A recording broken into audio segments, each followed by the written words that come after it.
live in a world where love is often mistaken for salvation, where the chaotic pull of desire is interpreted as intimacy, and where pain is glamorized as passion. From childhood, we are steeped in cultural myths that equate romantic suffering with depth, drama with devotion, and possessiveness with loyalty. In literature, media, and even modern therapy culture, the idea persists that true love is inherently difficult, that heartbreak is inevitable, and that finding the one will somehow make us whole. But Buddhist philosophy cuts through these illusions with astonishing clarity, revealing that much of what we call love is actually a disguised form of craving, tanha, rooted not in freedom, but in clinging. To understand the spiritual anatomy of toxic relationships, we must begin by unpacking the nature of dukkha, the first of the four noble truths taught by the Buddha.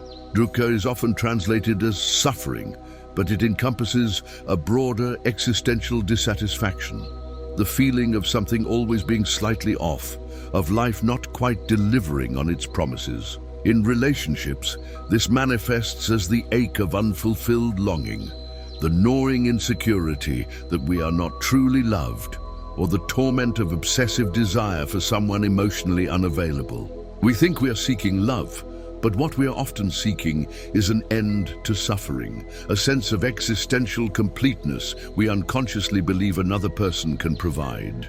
This craving is tanha, the second noble truth. It is not just physical desire, but a spiritual hunger that arises from a mistaken view of the self. The self, in Buddhist terms, is not a fixed identity but a process, a bundle of constantly shifting sensations, thoughts, and emotions. Yet we are conditioned to believe in a solid me that needs to be validated, seen, saved.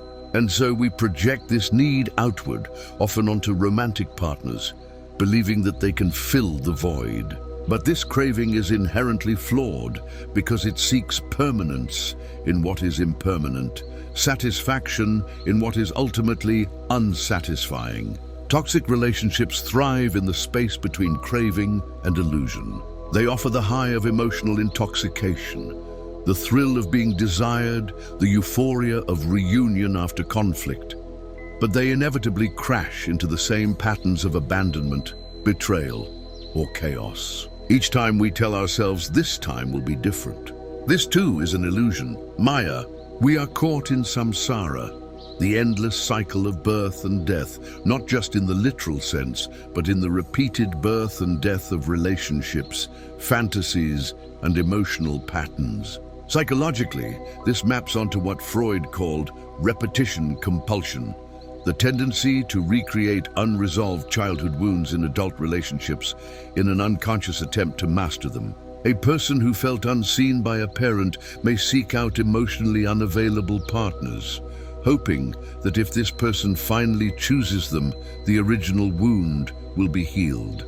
But Buddhism frames this through the lens of karma, not as punishment, but as momentum. Our relational habits, sankharas, are not random. They arise from deep mental formations, shaped by both past lives and current conditioning. Every time we choose the familiar over the healthy, we reinforce a karmic groove, deepening the very suffering we long to escape. In this light, even our most intense attractions may not be signs of destiny, but of karmic entanglement. That magnetic pull we feel towards someone who treats us poorly is not necessarily love, but the echo of a familiar wound, beckoning us to repeat it once more. The Buddha taught that suffering persists because we do not see clearly. Our view ditthi is distorted. We think the cause of our suffering is the other person, but the real cause is our attachment to the illusion of what we think they will provide. This is why Buddhist practice begins not with changing others, but with transforming our own mind. Meditation, particularly vipassana or insight meditation, allows us to observe the rise and fall of thoughts, emotions, and bodily sensations without identifying with them.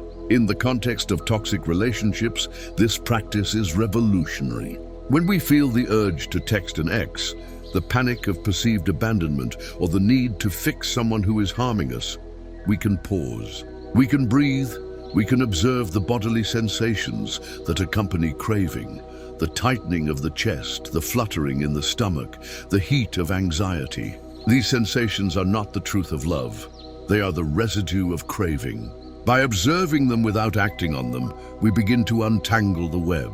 Yet the path is not merely analytical. It is also deeply compassionate.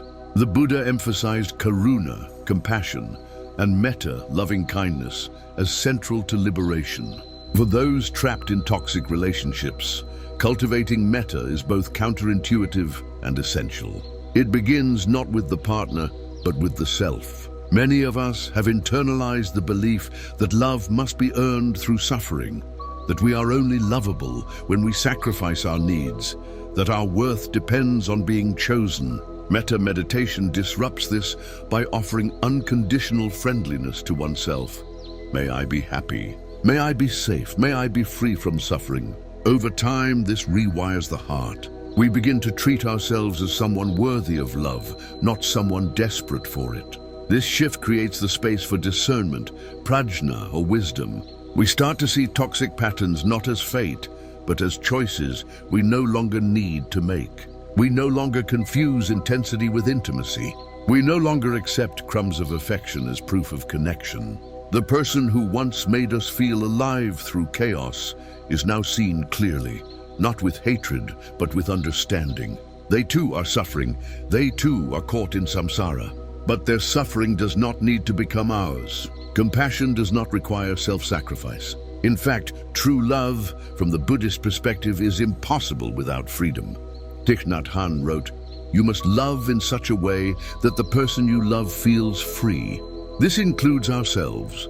Love that clings, that binds, that demands salvation is not love, it is attachment. And attachment, no matter how beautiful it appears at first, leads inevitably to suffering. Liberation arises when we stop needing the other person to be different in order for us to be okay. When we stop projecting fantasies onto them. When we stop confusing our karmic hunger for their presence with genuine connection. This is not to say that love is an illusion. Rather, it is to say that our idea of love is often based on illusion. Real love is not about completion, it is about presence. It is not about drama, but about peace. It arises naturally when we have done the work of seeing ourselves clearly, healing our wounds, and resting in the spaciousness of the present moment. When we stop trying to possess, fix, or be saved, love emerges as a simple, luminous truth, free from entanglement, rooted in compassion, and infused with wisdom. The Dharma does not reject relationships, it refines them. It asks not for avoidance, but for awareness. It doesn't demand perfection in our partners, but presence in ourselves. Through mindfulness, ethical living, and insight, we can transform even the ashes of our most painful relationships into the fertile ground of awakening. And when we do, we realize the most radical truth of all: we were never incomplete to begin with. The love we sought outside was always the reflection of the love we forgot we carried within. It is one of the great paradoxes of human experience. We often find ourselves repeatedly drawn to the very people who hurt us, recreating the same painful dynamics with different faces. The intelligent, reflective part of us knows better. We've read the books, gone to therapy, talked it through with friends. Yet there we are again, in another emotional entanglement that feels oddly familiar. Buddhism explains this cycle not as a failure of logic or willpower, but as the inevitable result of karma and conditioning. To liberate ourselves from toxic relational patterns, we must understand what drives them at the deepest levels of the psyche and spirit. In popular culture, karma is often misunderstood as some cosmic punishment system. Do bad things, get bad results. But in the Buddha's teaching, karma is not reward or retribution. It is cause and effect. It is the natural unfolding of intention and action over time. More specifically, karma is volitional action, the choices we make with our minds, speech, and bodies. Every action we take creates a mental imprint, a sankhara or formation that subtly conditions how we see and respond to the world. Imagine a field of tall grass. The first time you walk through it, the effort is great. The grass resists and the path is unclear. But the more times you walk the same path, the more the grass flattens beneath your feet. Eventually, the path becomes easy, even automatic. This is how karma works in our relational life. The first time we tolerated emotional neglect, it may have been jarring, but over time, if we continue to allow it, we create a well-worn neural and karmic pathway that tells us this is what love feels like. From a psychological standpoint, this is what Freud described as the repetition compulsion, the tendency to recreate early emotional injuries in adult relationships. But Buddhism extends this insight beyond one lifetime. Our attraction to suffering may be ancient. We may carry karmic patterns from lifetimes ago. Unresolved clinging, unmet desires, painful attachments, all echoing through our current relationships, drawing us toward people who activate these imprints. What's important to understand is that this repetition is not irrational, it is familiar, and the human psyche is magnetized toward familiarity, even when it hurts. If a child grows up feeling unworthy of love, that belief becomes a core formation. As an adult, they will often be attracted to partners who confirm that belief, not because they want to suffer, but because suffering feels congruent with the self-image they have unconsciously adopted. In Buddhist terms, this is a form of ditthi, or wrong view, a distorted lens through which we interpret reality. We don't see the person in front of us as they are. We see them through the veil of old karma. This is why simply understanding toxic patterns intellectually is not enough. The roots go deeper than thought. They are embedded in our emotions, bodies, and unconscious tendencies. True transformation requires a path that engages every level of our being: mental, emotional, spiritual, and somatic. The Buddha offered just such a path.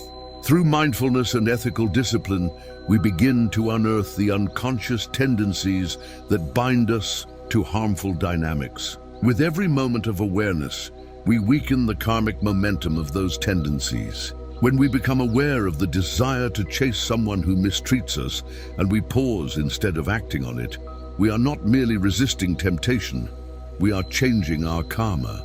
But change is not comfortable. As we begin to shift away from toxic relationships, we often experience what feels like loss, confusion, even grief. This is the ego's mourning cry, not for a person, but for the identity that was built around suffering. I am the one who is always abandoned. I am the one who fixes broken people. I am the one who is never chosen. These identities, while painful, are familiar. They give us a role to play. They explain our pain. And letting them go feels like annihilation, because in a way, it is. This brings us to one of the most radical teachings of the Buddha, anatta, or non-self. The self we believe in, the fixed identity, is an illusion. What we call me is a constantly shifting aggregation of sensations, thoughts, perceptions, and tendencies. When we cling to a toxic relational identity, we are clinging to an illusion. But this illusion is reinforced by karmic conditioning. The more we identify with being the abandoned one, the more we behave in ways that attract or tolerate abandonment. This is not a moral failing, it is karmic inertia. To break the cycle, we must become intimate with our conditioning. This begins with the practice of mindfulness, or sati. Mindfulness is not merely present moment awareness. It is the careful, compassionate observation of our inner world without judgment or reactivity. When we apply mindfulness to our relational life, we begin to see the mechanics of our suffering. We notice the pull toward unavailable people. We observe the anxiety that arises when someone gets too close. We feel the urge to chase, to fix, to rescue. And instead of acting on these impulses, we witness them. This witnessing creates space, and in that space, choice becomes possible. But awareness alone is not sufficient. The Buddha taught that sila, ethical conduct, is essential for liberation. In the context of relationships, this means aligning our behavior with our values, even when it's hard. It means refusing to betray ourselves to win someone's approval. It means walking away from emotional harm, even when part of us longs to stay. This is not repression, it is protection of the sacred. It is the beginning of loving ourselves enough to break karmic contracts that no longer serve our awakening. As we begin to live more ethically and mindfully, something extraordinary happens.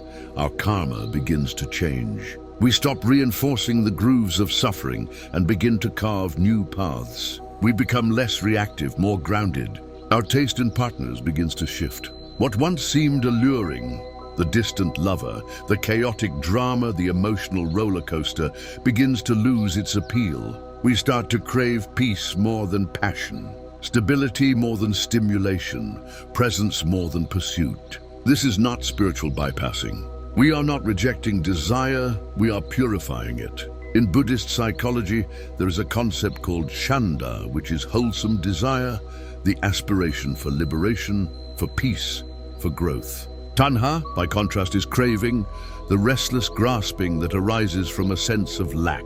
Most toxic relationships are fueled by tanha. But as we heal, chanda begins to guide our hearts. We want love not as a means to fix ourselves, but as an expression of our already whole nature. This evolution requires patience. Karma does not unravel overnight. And the more entrenched our conditioning, the more compassion we must extend to ourselves. There will be setbacks, there will be relapses into old patterns. But each time we choose awareness over reactivity, truth over fantasy, compassion over craving, we shift the trajectory of our life. Each small act of mindfulness is a karmic revolution. Ultimately, the Buddhist path offers us not just a way out of suffering, but a way into love that is wise, spacious, and liberating. It teaches us that we are not doomed by our past, not defined by our wounds, and not bound to repeat what has hurt us. Through practice, we begin to taste a different kind of love, one that arises not from desperation, but from clarity. A love that does not possess, but liberates. A love that sees others not as saviors or threats, but as fellow travelers on the path. And perhaps most importantly, Buddhism teaches that the journey toward this love begins with the relationship we have with ourselves. When we stop seeking completion in others, we discover an inner wholeness that no external relationship can provide. From this space of self-understanding and ethical clarity, we begin to attract, and more importantly, choose relationships that mirror our awakening, not our wounding. This is the essence of karmic transformation. Not escape, but engagement. Not repression, but radical honesty. Not passive suffering, but conscious evolution.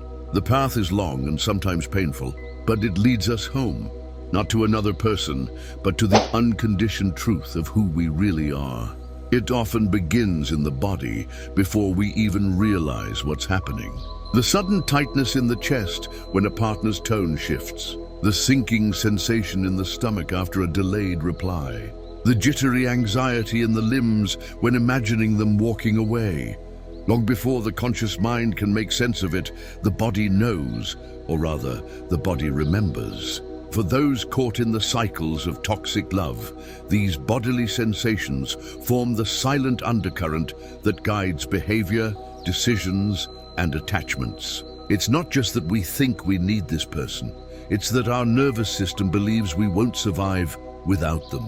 Buddhism, particularly through its meditative and somatic practices, provides a radical lens for understanding and healing this pull. Through sati, mindfulness, samadhi, concentration, and direct embodied presence, we begin to relate to our body not as a battlefield of reactivity, but as the first gateway to liberation. Much of our suffering in relationships is not purely psychological or emotional, it is physiological. The body stores not just trauma, but patterns of craving, avoidance, and anxiety rooted in early attachment dynamics. This is what somatic psychology has come to recognize, and what Buddhism has taught for over 2,500 years. According to the Buddha's teachings, the path to the end of suffering begins with the body.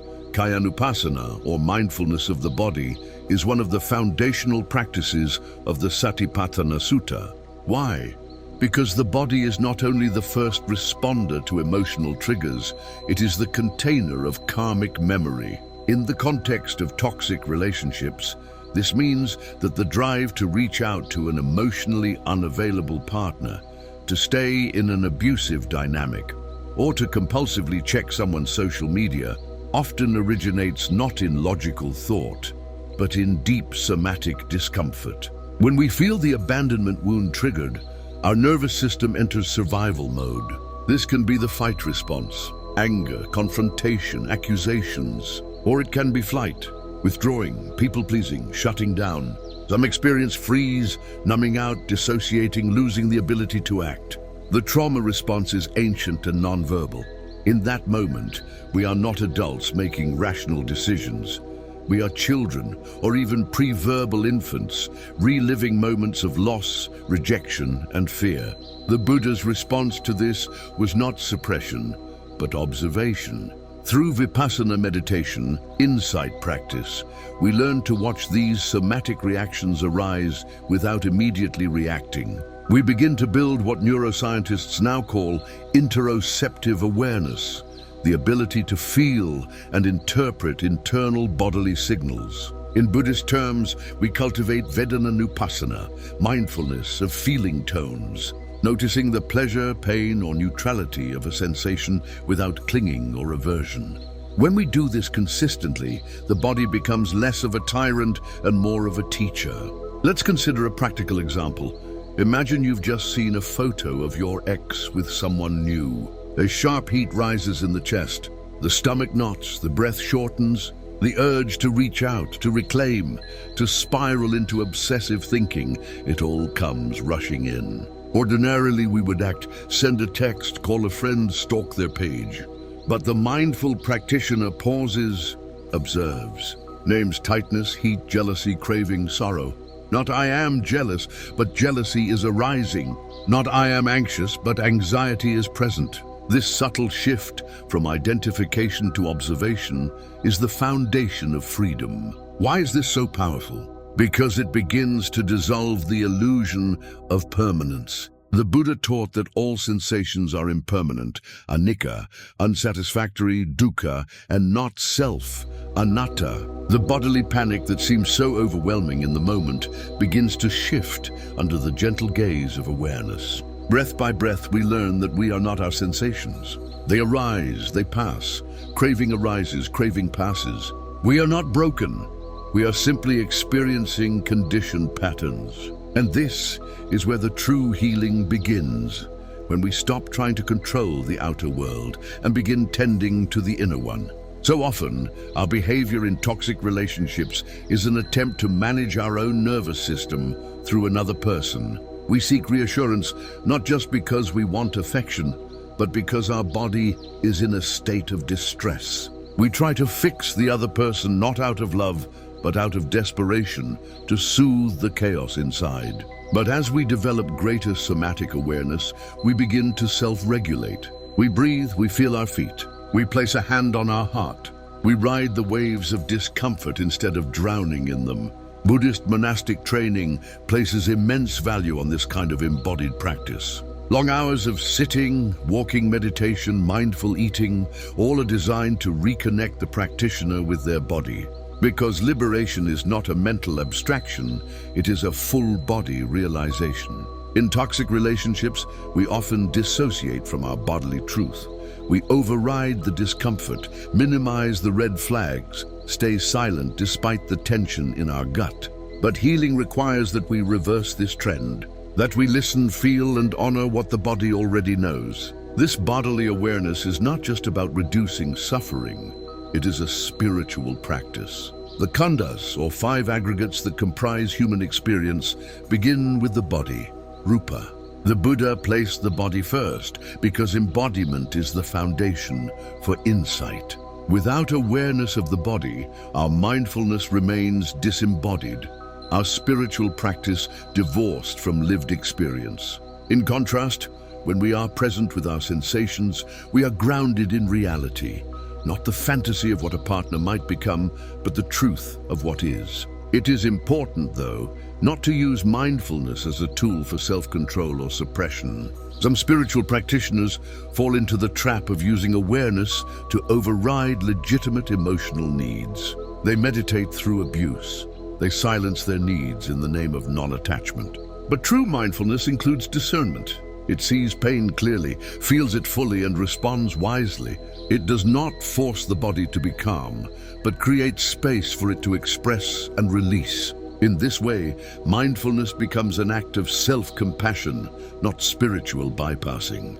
Over time, this embodied awareness begins to change our relational experience. We become less reactive, more resilient. We recognize that the adrenaline rush of a text message, the dopamine hit of a dramatic reconciliation, the gut-wrenching need for closeness, these are sensations, not truths. And as we unhook from them, the drama begins to lose its power. The people who once seemed magnetic may still stir something in us, but the pull no longer defines us. We can feel the sensation and choose not to act. This is freedom. Eventually, we may even begin to appreciate the body as a sacred ally on the path. It was the body that alerted us when something was off. It was the body that registered every heartbreak, every betrayal, every loss. And it is the body that can lead us home if we learn to listen. The body, like the Dharma, does not lie. It speaks in tension, in tremors, in breath. And through mindful presence, we learn to translate its language. This is where somatic practice and spiritual wisdom merge. When we hold our body in kindness, we begin to heal the very wounds the toxic relationships exposed. We tend to the child within who trembles at the thought of abandonment. We soothe the panic without demanding someone else do it for us. We honor the grief instead of suppressing it. And as we do, we begin to feel something new, not the jolt of craving, but the warmth of peace. The body remembers, yes, but with practice, the body also releases. What was once a prison of reactivity becomes a temple of liberation. What once pulled us toward harm now guides us toward wholeness. The path is slow, often painful, but it is sacred. Each moment we choose presence over panic, embodiment over escape, we rewrite the story. We say to ourselves, I will no longer abandon you to chase love. I will stay, I will feel, I will heal. In this way, the body becomes the ground of awakening, not separate from the path, but at the very heart of it. We begin to walk the middle way, not just in thought, but in step, in breath, in sensation. And in this grounded presence, we discover a love far deeper than obsession or need, a love rooted in clarity, dignity, and truth.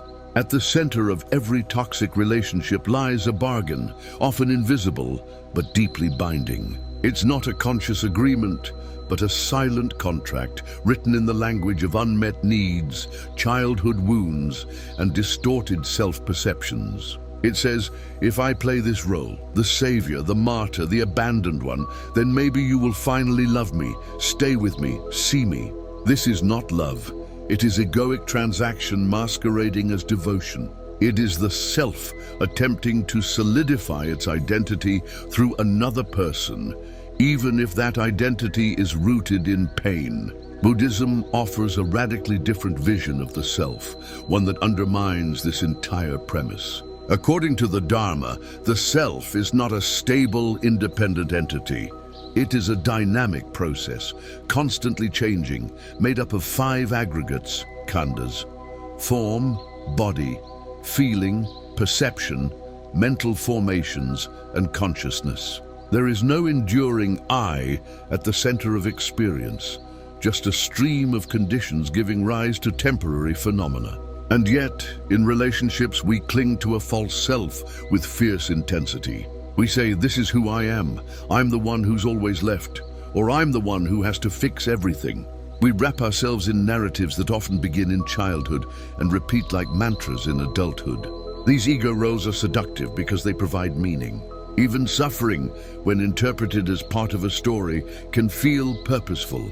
If I'm always the one who's hurt, then I'm at least the innocent one. If I'm always fixing others, then I'm the strong one. If I'm always rejected, then I never have to be fully seen. But Buddhism cautions against all such identities, even the noble or spiritual ones. Clinging to identity, atta, is one of the deepest roots of suffering. Whether we see ourselves as victims or saviors, heroes or villains, these roles lock us into a relational world shaped not by truth, but by illusion. In toxic relationships, these roles often become extreme. The empath, who feels responsible for everyone's emotions. The avoidant partner who prides themselves on independence, but secretly longs for connection. The anxious lover who believes that their worth depends on being chosen. Each person plays out a part, and the relationship becomes less a union of two awake beings, and more a drama staged by two unconscious identities. The ego bargains for love, but the price is authenticity. If I suffer enough, maybe I'll be worthy. If I help you heal, maybe you won't leave. If I stay silent, maybe you'll love me more. These strategies may work temporarily, but they are unsustainable. The cost is too high. We lose ourselves. Or more accurately, we lose the freedom to be nobody. Here, the Buddhist teaching of anatta, non-self, becomes crucial. It's not a nihilistic concept, as often misunderstood, but a liberation from fixed identity.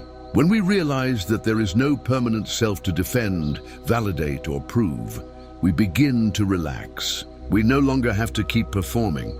We no longer need our relationships to confirm who we are. This doesn't mean we become passive or disconnected, quite the opposite. We become more present, more intimate, because we're not burdened by the need to uphold a false image. The anatta insight is not something we force or fabricate. It is discovered through sustained mindfulness and inquiry. We watch how identities arise and pass. We notice how in one moment we feel like the rejected child, and in the next, the angry protector. These selves shift like weather. They are not solid. We begin to relate to our roles with compassion, not identification. Here comes the fixer again, trying to earn love. That's okay, but I don't have to follow her today. This insight is especially powerful when working with inner parts or sub-personalities, what modern psychology often refers to as internal family systems, IFS. Buddhism recognized long ago that the self is not singular, but made of many voices, tendencies, and patterns. Some parts crave closeness, some fear it. Some want to please, others want to rebel. The goal is not to eliminate these parts, but to hold them in awareness with wisdom and compassion until they integrate. And this brings us to metta again, loving kindness toward the fragmented self. Often the ego is simply trying to protect us, to keep us safe from shame, rejection, or annihilation. The fixer, the chaser, the avoider, they all arose for a reason. They helped us survive, but survival strategies are not meant to be permanent identities. Through mindfulness and kindness, we can thank them for their service and let them rest. We begin to choose authenticity over performance, integrity over approval, truth over control. As we let go of the ego's bargain, we start to experience relationships differently. We no longer need to be everything for everyone. We no longer chase love as proof of worth. We begin to ask healthier questions. Does this relationship support my freedom? Can I be fully myself here? Is this love rooted in presence or in my need to be someone? This shift also changes how we see our partners. When we are identified with a role, we need the other person to play their part. If I'm the savior, you must be the broken one. If I'm the victim, you must be the villain. But when we drop the roles, we allow others to be fully human. We relate not to their ego, but to their being. This is what the Mahayana tradition calls bodhicitta, the awakened heart that sees through the illusion of separateness. We begin to see our partners not as objects of our desire or projections of our past, but as fellow travelers, imperfect, evolving, luminous. From this space, we can practice upekkha, equanimity, the capacity to hold both connection and separation with grace. We stop clinging to what is pleasant or avoiding what is painful. We allow love to flow without needing to control its shape. And when relationships end, as many will, we grieve not as a collapse of identity, but as a natural unfolding of impermanence. We are not diminished by loss, we are deepened by it. This is the middle path between ego and emptiness, between craving and detachment. We remain open but not enmeshed, compassionate but not codependent, intimate but not identified. It is a delicate balance, cultivated through practice, reflection, and humility. Ultimately, the ego's bargain can never be fulfilled, because it is rooted in the wrong understanding of self.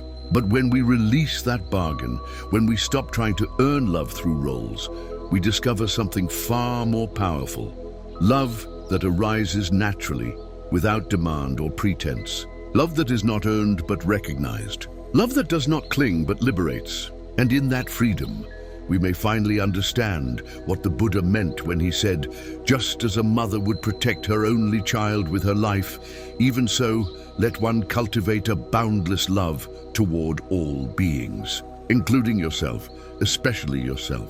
Not the false self, but the tender, present, undefended self that remains when the roles dissolve, the self that is no self, luminous and free." The most devastating damage caused by toxic relationships is not the betrayal or the abandonment. It is what we come to believe about ourselves in the aftermath.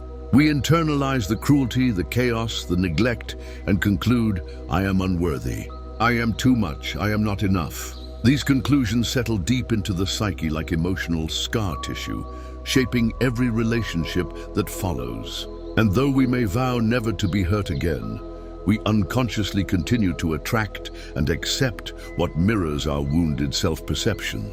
To break this cycle, we must do more than just avoid toxic partners. We must confront the core distortion, the belief that we are not lovable as we are. Buddhist psychology offers a profound antidote to this wound, the practice of metta, or loving kindness. Though often dismissed as soft or sentimental, metta is one of the most radical, transformative practices in the Buddhist path. It rewires the emotional heart. It dissolves the hardened defenses around our capacity to love. In its traditional form, metta bhavana, the cultivation of loving kindness, begins by directing kind wishes toward oneself. This is significant. In a world where many spiritual seekers bypass their own suffering in service of others, the Buddha's instruction is clear. Begin with yourself. Say silently or aloud, "May I be happy. May I be safe. May I be free from suffering. May I live with ease." These words may feel hollow or even painful at first. For those with histories of trauma or rejection, self-directed love can feel unsafe or fraudulent. That is why metta is not merely an affirmation.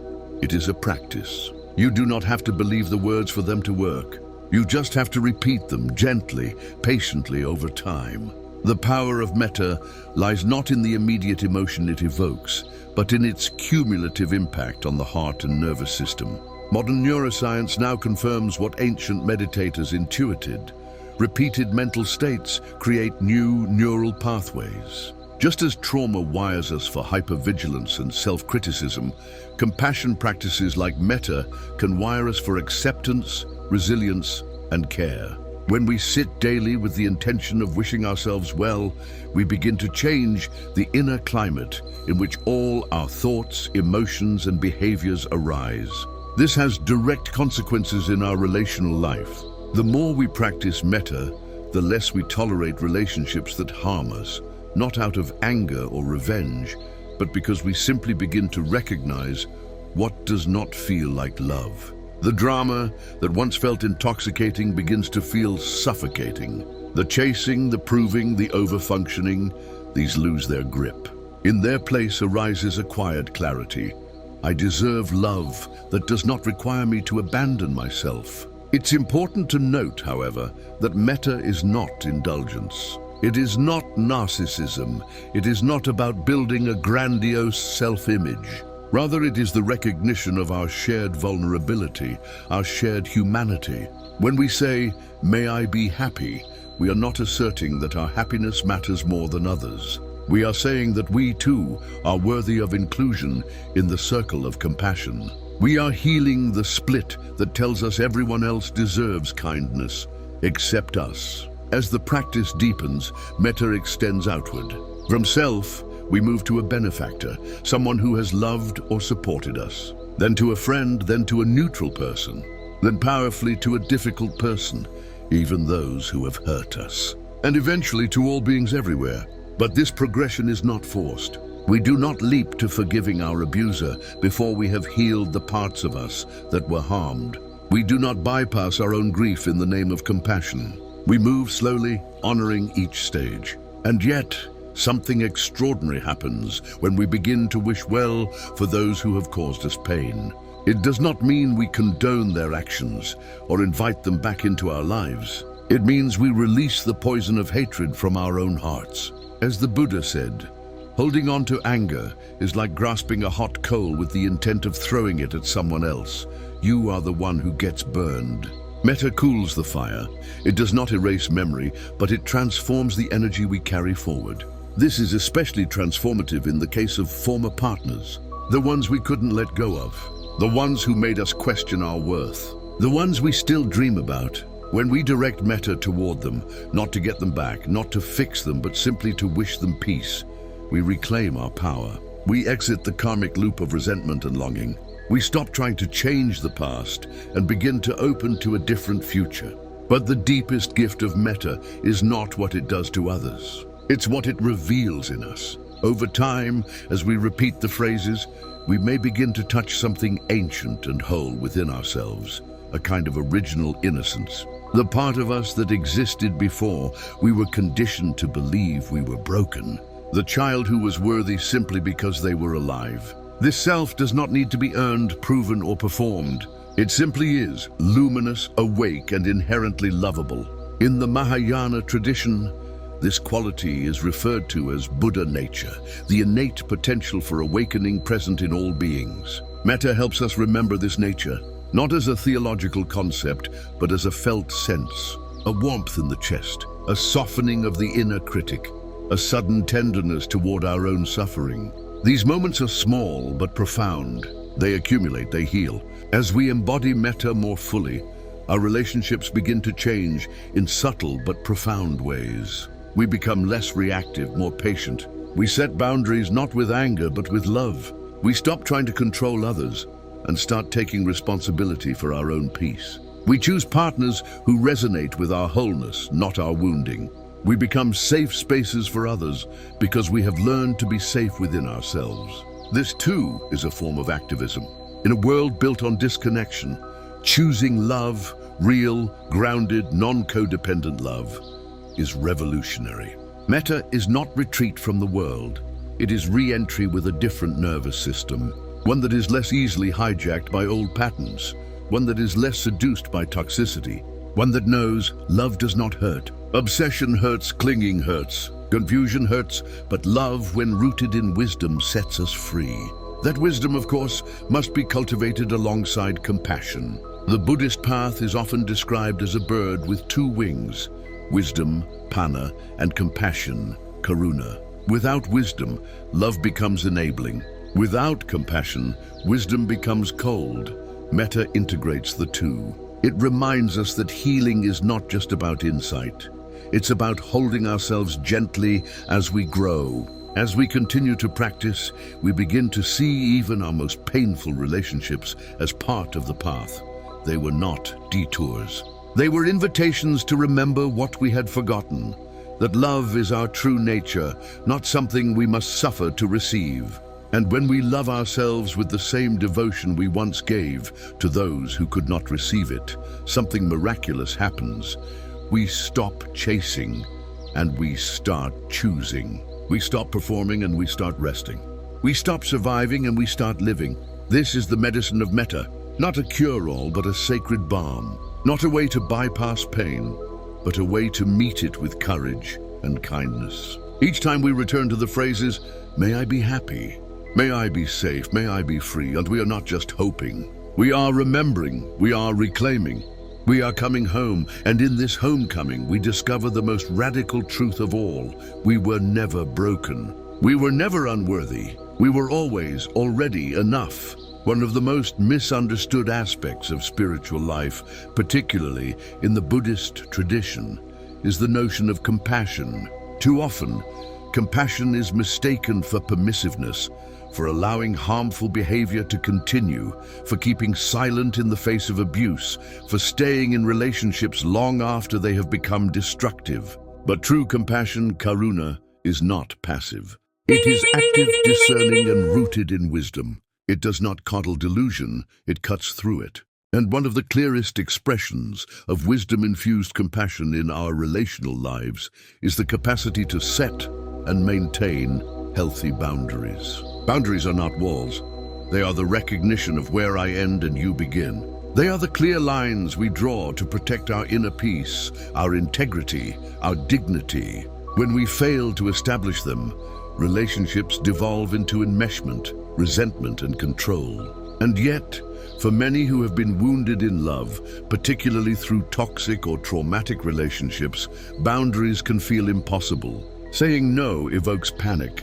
Holding a limit feels cruel. We fear that if we assert our needs, we will be rejected, or worse, that we are selfish. This is not just a personal dilemma, it is a spiritual one. Because the essence of Buddhist practice is discernment, the ability to see clearly and act appropriately. Pinya, or wisdom, is not a vague abstraction. It manifests as moment-to-moment clarity about what supports awakening and what reinforces suffering. And sometimes wisdom says, step back. Sometimes compassion says, enough. To understand boundaries from a Buddhist lens, we must first explore sala, ethical conduct, the first pillar of the Eightfold Path. Ethics in Buddhism are not imposed rules, but natural outcomes of inner clarity. When we are present, aware, and connected to our deeper values, we begin to see how certain actions, our own and others, create harm. We begin to feel the energetic residue of manipulation, disrespect, and deceit. And we realize that allowing such behaviors to continue unchecked is not compassion. It is collusion with delusion. This is where many spiritual seekers stumble. Conditioned by childhood trauma or cultural expectations to be nice, we confuse love with self-erasure. We believe that to be spiritual is to be endlessly forgiving, endlessly patient, endlessly available. But the Dharma teaches balance, the middle way. Compassion without boundaries is not love, it is self-sacrifice. And self-sacrifice, when done unconsciously, often leads to burnout, bitterness, or breakdown. In relationships, especially those shaped by toxic dynamics, the absence of boundaries is often the glue that holds the dysfunction together. The fixer needs someone broken. The avoider needs someone to chase them. The pleaser needs someone impossible to please. Each role reinforces the other, and without boundaries, the cycle continues. Saying no is the first step to breaking this karmic loop. But how do we do this without blame? How do we hold others accountable without falling into hatred or revenge? Here, the practice of upekkha, equanimity, becomes crucial. Upekkha is not indifference. It is spacious presence, the ability to see others clearly without being pulled into their storms. It is the steady hand that says, I see your pain, and I also see that I cannot rescue you at the cost of myself. Setting a boundary from this place is not an act of aggression, but of clarity. It does not come from the wounded ego, but from the awakened heart. It sounds like, I care about you, but I will not accept disrespect. I understand that you're struggling, but I will not allow you to mistreat me. I love you and I need space to heal. These statements are rooted in truth. They are devoid of blame. They honor both self and other, and they require practice. Because for many of us, boundaries were never modeled. We learned that love meant enmeshment, that saying no meant punishment, that silence was safer than self-expression. To reclaim our voice is to reclaim our life force. One of the most powerful tools the Buddha offered for navigating interpersonal dynamics is the Brahma Viharas, the four immeasurables: loving kindness, metta, compassion, karuna, sympathetic joy, mudita, and equanimity, upekkha. When balanced, these qualities create a relational field that is both open-hearted and firm. They allow us to love without losing ourselves. They allow us to care without carrying others' suffering. In practice, this might look like recognizing when someone is projecting their pain onto us and not taking the bait. It might mean walking away from a conversation when we sense ourselves becoming reactive. It might mean ending a relationship that has become toxic, not out of hatred, but out of respect for the Dharma, the truth of what liberates and what entangles. This is not easy. The nervous system will protest. The inner critic will scream. The wounded child in us will beg to return to the known, even if the known is harmful. But with practice, we can breathe through the discomfort. We can witness the fear without letting it dictate our actions. We can remember that setting a boundary is not a rupture. It is a doorway to truth. And over time, something miraculous happens. Boundaries become less about protection and more about expression. They stop being rigid lines and become living edges, flexible, responsive, and attuned. We no longer need to defend our worth because we embody it. We no longer fear rejection because we have not rejected ourselves. We no longer chase unavailable love because we have become available to our own hearts. This is what it means to live the Dharma in relationship. Not to withdraw from others, but to meet them with full presence and full honesty. To say with kindness, "This is where I stand." To say with strength, "I will not abandon myself." To say with wisdom, "This connection is not aligned with truth, and so I release it." Such moments are not failures, they are awakenings. Every time we choose truth over illusion, clarity over confusion, integrity over appeasement, we deepen our freedom. We become less reactive and more responsive. We become trustworthy to ourselves and to others. And in this space, something beautiful emerges.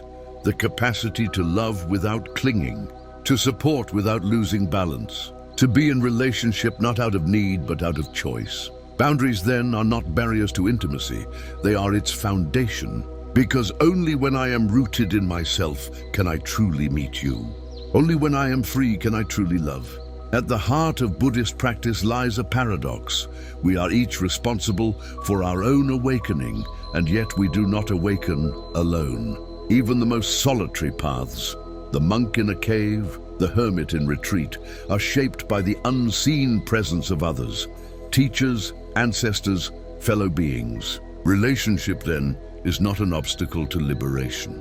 It is the path itself. This truth becomes especially potent when we explore the territory of toxic relationships, those sticky, painful, and often addictive entanglements that seem to replay the same emotional wounds over and over.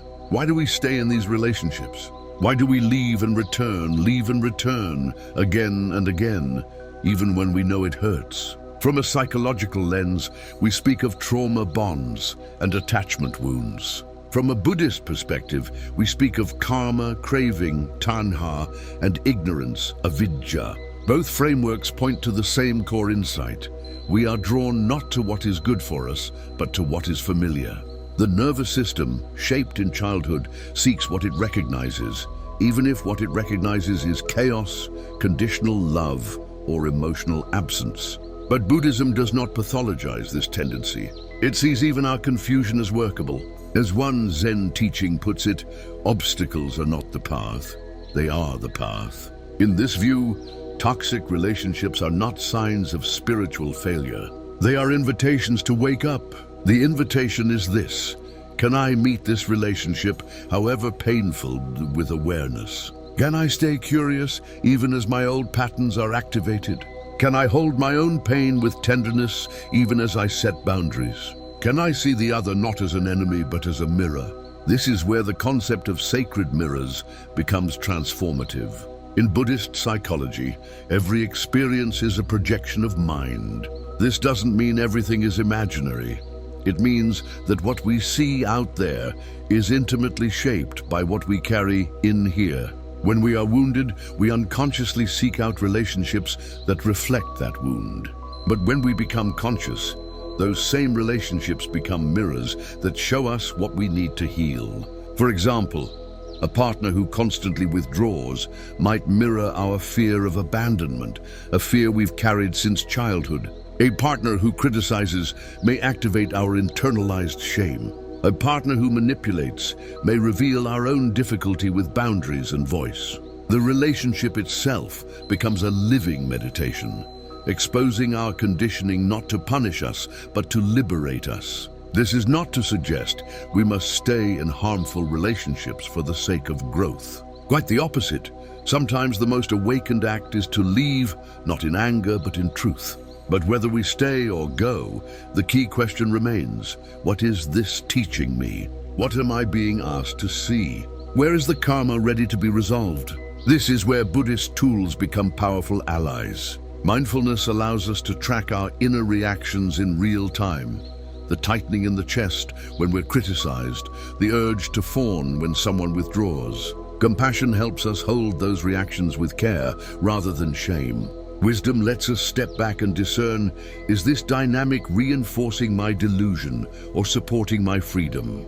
In the Tantric Buddhist traditions, especially Vajrayana, this work goes even deeper. Here the practitioner trains to transform disturbing emotions into wisdom. The very energies that once enslaved us, jealousy, lust, anger, become fuel for awakening when met with awareness. A toxic relationship in this view becomes not just a trigger but a gateway into deeper truth, into compassion for self and other, into raw, radical aliveness. This is the alchemy of relationship, not spiritual bypassing, not pretending that toxicity is love, but seeing that every pattern, when brought into the light, can be transmuted. We move from trauma bond to sacred mirror.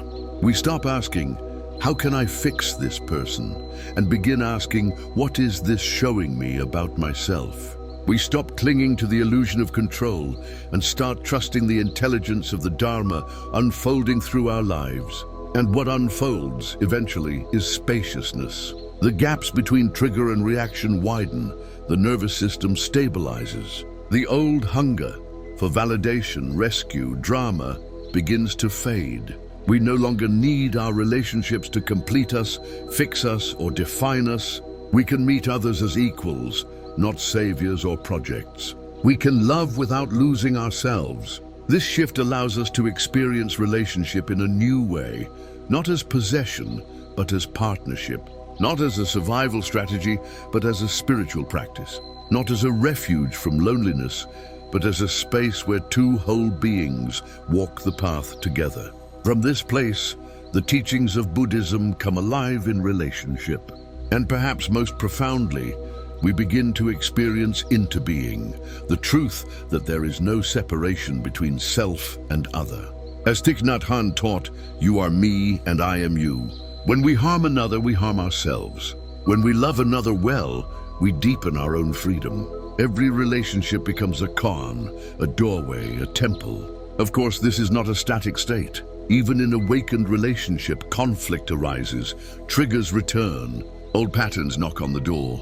But the difference is this: we meet them with awareness. We pause, we breathe, we listen, we speak not to win or defend, but to connect. We repair, not because we fear loss, but because we honor the bond.